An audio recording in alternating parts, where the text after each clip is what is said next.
L'Espill, esta pel·lícula que avui heu vingut tots, evidentment, a veure-la. 12 anys després de la presentació Sègula, el futur de les Terres de l'Ebre, al 2012, un documental que donava veu a reivindicacions que encara ara són presents, de pagesos, de pescadors, d'autònoms, sindicats, d'estudiants, de diàspores ebrenques, moviments socials per la dignitat del territori.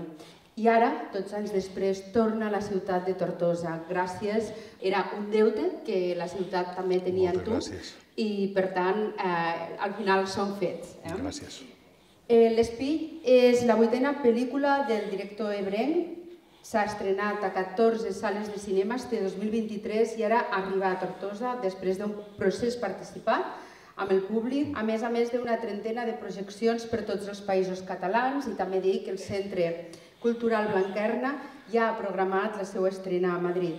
La pel·lícula del director ebrenc arriba aquí, a la capital de les Terres de l'Ebre, després de ser reconeguda en més d'una vintena de festivals de cinema internacionals.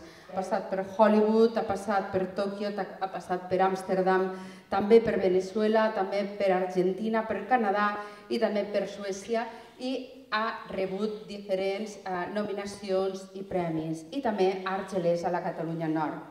El director ebrenc ha estat distingit amb el Premi d'Honor a la Trajectòria al 17è Festival Memory Mais de Reus al 2022 per la trajectòria d'un professional vinculat a la creació, la difusió i la conservació de les imatges d'arxiu.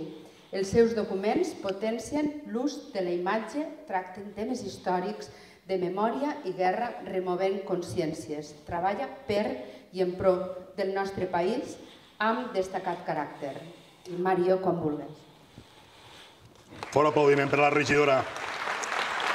5a regidoria, on he picat la porta i al final s'ha obert.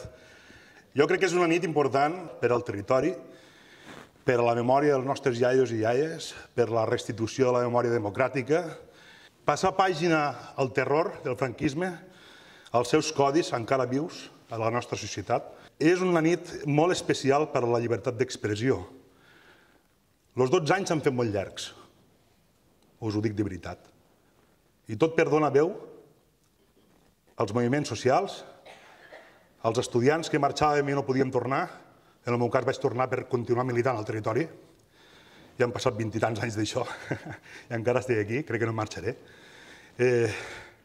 Però encara n'hi ha molts, molts i moltes fora. Dit això, voldria parlar de Leandre Saún Rafales, fundador del PSUC a Tarragona, condenat a 12 anys de presó i condenat a mort a Pilats. Voldria parlar de Subirats Pinyana,